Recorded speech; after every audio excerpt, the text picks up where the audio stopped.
kan? Adik-adik tahu tak hari ni kita nak buat aktiviti apa? Tahu. Hari ni kita akan buat aktiviti awal aktiviti. Iaitu kita akan kira setiap minggu. Boleh?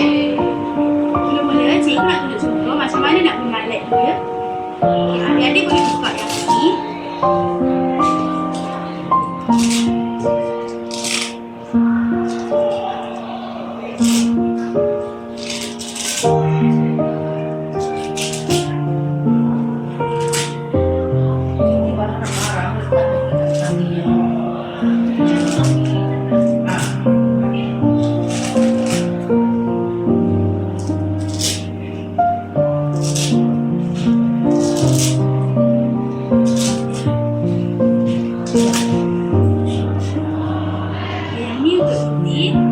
Ini untuk ramal. Okey, adik-adik kena susun dekat sini. Kena ikut warna nombor ni tau.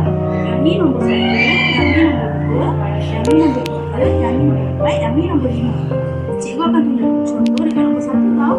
Adik-adik kena ambil skop kat sini. Lepas tu adik-adik kena letakkan kat sini ikut warna ni. Adik-adik faham? Faham.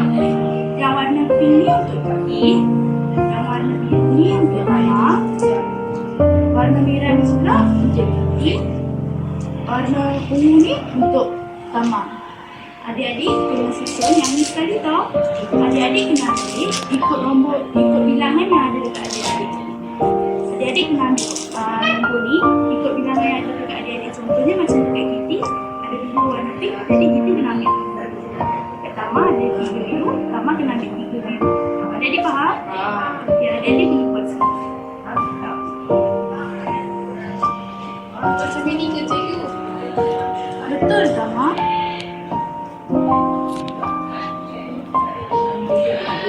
Betul. Dia pandainya adik-adik.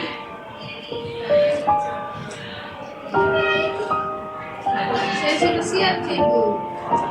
Pandailah tak, Mak. Kita kena buat gigi ya tak, Mak? Cikgu nak tanya kat adik-adik. Yang ni warna apa? Merah. Pandai. Yang ni? Biru. Yang ni?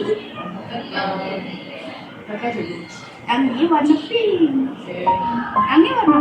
Ungu. Pandailah adik-adik. Yang ni warna apa?